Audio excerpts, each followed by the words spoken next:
इस भीषण युद्ध के बीच कीव ने अब बेलारूस को लेकर के एक बड़ा दावा किया है और बताया यह गया है कि रूस ने बेलारूस को S-400 एयर डिफेंस सिस्टम दिया है। दावा यह भी किया गया है कि बेलारूस को यह डिफेंस सिस्टम तब दिया गया जब हालात कुछ और थे।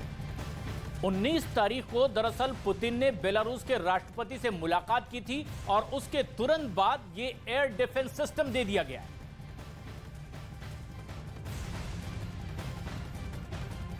बेलारूस को अब एयर डिफेंस सिस्टम मिला है।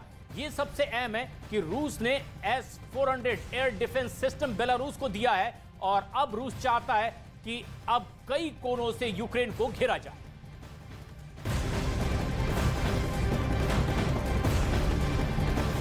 इससे पहले कि ये जंग पूरी दुनिया को अपनी चपेट में ले ले, 99 साल के वॉर एक्सपर्ट ने पुतिन और ज़ेलेंस्की दोनों को बहुत बड़ी सलाह दी है। दरअसल वर्ल्ड वॉर ना हो, इसके लिए इस एक्सपर्ट की बात को समझना भी बहुत जरूरी है। उसकी वार्निंग ऐसी है कि बाइडेन भी घबरा जाएंगे।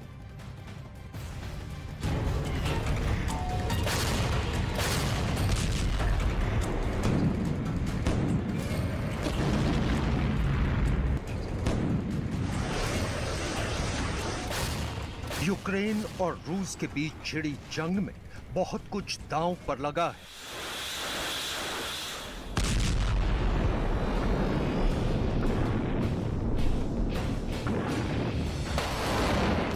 दांव पर लगी है एक मुल्क की आजादी।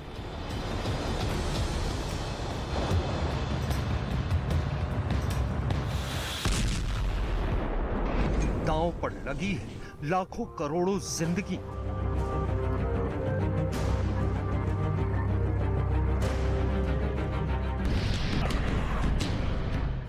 दांव पर लगी है रूस जैसे महाशक्तिशाली देश की साख। दांव पर लगी है पुतिन की कभी हार न मानने वाली जिद।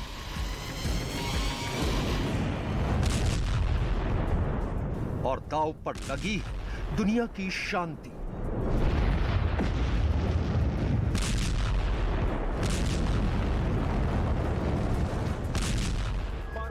इस वक्त जब पूरी दुनिया को तीसरे विश्व युद्ध का डर सता रहा है और दुनिया की सबसे बड़ी सेना वाले नेटो चीफ की भी नींद डर ने उड़ा रखी है, वो नाम है वर्ल्ड वॉर 3।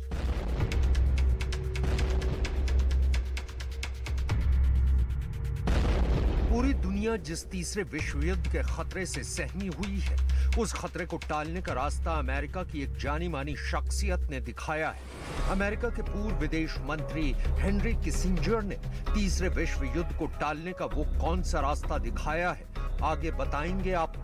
लेकिन पहले जान लीजिए कि हेनरी किसिंजर कौन है और किसिंजर जब बोलते हैं तो दुनिया उनकी बात बेहद गौर से क्यों सुनती है। दरअसल हेनरी किसिंजर वो शख्स हैं जिनकी पहल पर 1949 में चीन और अमेरिका के रिश्ते पहली बार सामान्य हुए थे। इसलिए उस हेनरी किसिंजर की सलाह सुनना बेहद जरूरी है, क्योंकि उनकी सलाह किसी जमाने में अमेरिकी राष्ट्रपति रिचर्ड निक्सन भी मानते थे।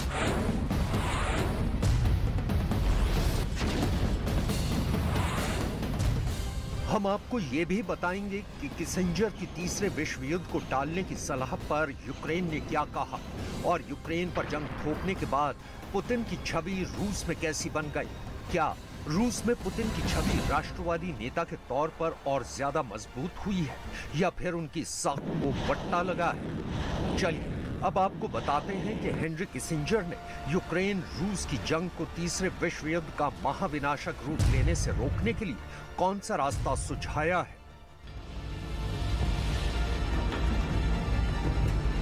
दरअसल किसिंजर ने रूस और यूक्रेन समेत पूरी दुनिया को दो अहम सुझाव दिए हैं, जिस पर अगर दुनिया अमल करती है तो धरती को बंजर और वीरान होने से बचाया जा सकता है।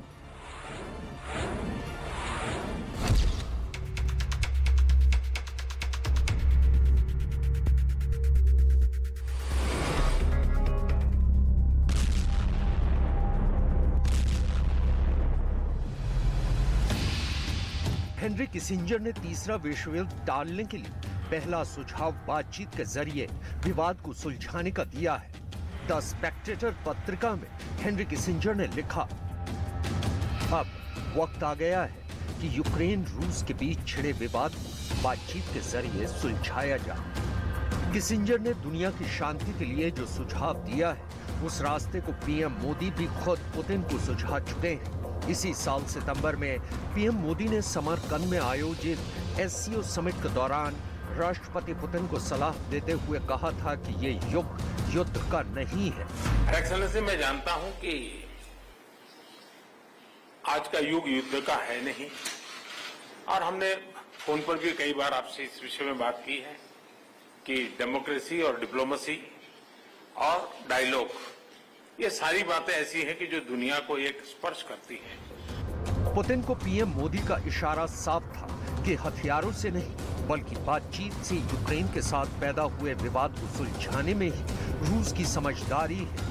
तब पुतिन ने इस बात को मानते हुए कहा था कि वो पीएम मोदी की चिंता को समझते हैं। हेनरी किसिंजर ने दूसरा सुझाव नेटो को दिया है। उन्होंने कहा कि नेटो को जल्द से जल्द यूक्रेन को अपने संगठन में शामिल कर लेना चाहिए। द स्पेक्टेटर पत्रिका में उन्होंने लिखा, दुनिया में शांति के लिए यूक्रेन को अब नेटो से जोड़ना चाहिए। तटस्थता का विकल्प अब सार्थक नहीं है।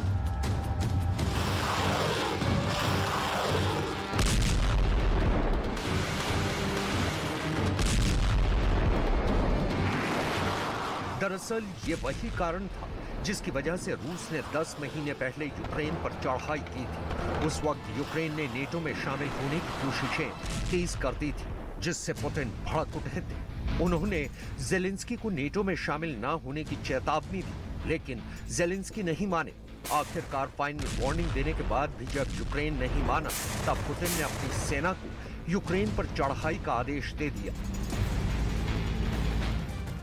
इससे पहले अमेरिका के पूर्व राष्ट्रीय सुरक्षा सलाहकार हेनरी किसिंजर ने मई के महीने में भी रूस को युद्ध विराम का प्रस्ताव दिया था, लेकिन शर्त रखी थी कि रूस को पहले अपने सैनिकों को वापस बुलाना ही होगा, और इसके बाद जो बातचीत होगी उसमें रूस के कब्जे वाले क्रीमिया पर भी बातचीत होगी।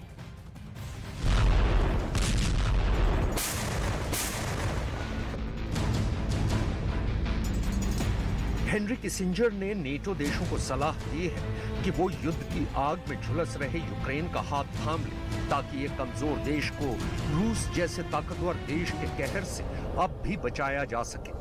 क्योंकि नेटो का हिस्सा बनते ही यूक्रेन पर रूस को हमला बंद करना होगा।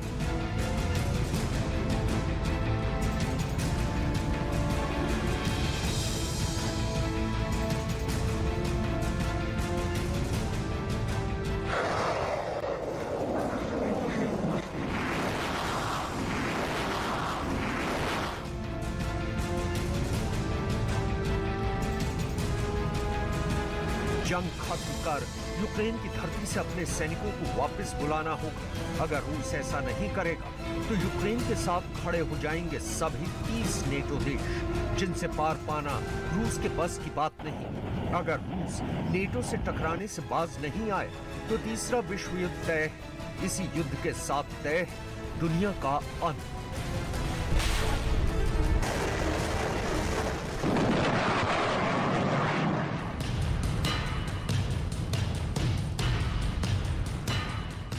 इससे पहले हेनरी किसिंजर ने मई के महीने में भी रूस को युद्ध विराम का प्रस्ताव दिया था, लेकिन शर्त रखी थी कि रूस को पहले अपने सैनिकों को वापस बुलाना होगा।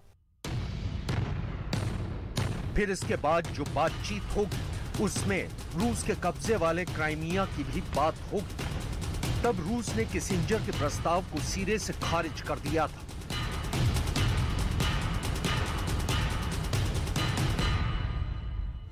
किसिंजर ने एक बयान में कहा था कि अगर रूस क्राइमिया पर अपने कब्जे को नहीं छोड़ता है तो क्राइमिया की जनता के साथ न्याय करने के लिए अंतर्राष्ट्रीय स्तर पर निगरानी वाला जनमत संग्रह आयोजित कराया जाए, जिससे साफ हो जाएगा कि क्राइमिया के लोग रूस के साथ जाना पसंद करेंगे या यूक्रेन के साथ। हालांकि किसिंजर की सलाह के बाद हालात बहुत बदल गए हैं। रूस ने यूक्रेन के 4 और राज्यों पर कब्जा कर लिया है।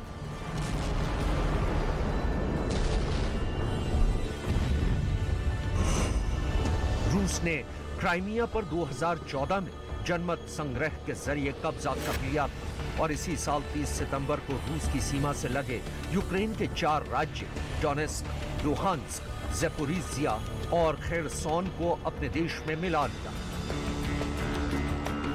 इसके लिए भी रूस ने जनमत संग्रह का तरीका अपनाया, जिसे यूक्रेन, अमेरिका और ब्रिटेन समेत कई देशों ने सिरे से खारिज कर दिया। हेनरी किसिंजर की एक सलाह तो यूक्रेन ने मान ली, लेकिन दूसरी सलाह को सिरे से खारिज कर दिया। युद्ध की आग में हर दिन बर्बाद हो रहे यूक्रेन ने रूस के साथ बातचीत से साफ इनकार कर दिया है। ज़ेलेंस्की के तेवर से साफ है कि यूक्रेन की जंग अभी खत्म होने वाली नहीं है। ज़ेलेंस्की के इनकार के पीछे अमेरिका, जर्मनी, ब्रिटेन और फ्रांस जैसे ताकतवर देशों का सपोर्ट है, जो यूक्रेन को जंग में हथियारों की कमी नहीं होने दे रहे हैं। यूक्रेन भी इन्हीं विदेशी हथियारों के दम पर रूस के छक्के छुड़ा रहा है।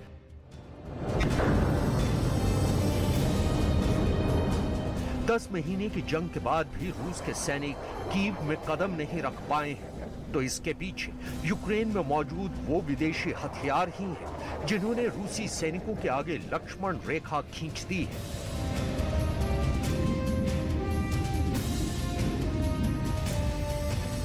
क्या यूक्रेन पर चढ़ाई करने का पुतिन का फैसला उनकी जिंदगी की सबसे बड़ी गलती है? क्या यूक्रेन पर हमला करने के बाद से पुतिन की छवि पूरी दुनिया में धूमिल हुई है? क्योंकि अब रूसी नागरिक भी महसूस करने लगे हैं कि यूक्रेन पर बेवजह चढ़ाई कर पुतिन ने रूस को आर्थिक मुसीबत में डाल दिया है। रूस के नागरिक अब पुतिन को यूक्रेन में मारे गए 1 लाख सैनिकों की मौत का जिम्मेदार ठहराने लगे हैं। इसलिए सवाल उठ रहे हैं कि क्या 2 दशकों से रूस की सत्ता पर मजबूत पकड़ बनाए रखने वाले पुतिन के कदम अब डगमगाने लगे हैं? इसमें कोई शक नहीं है कि पुतिन के इस फैसले से उनके एक मजबूत, निर्णायक और कट्टर राष्ट्रवादी राजनेता की छवि को गहरा आघात लगा है।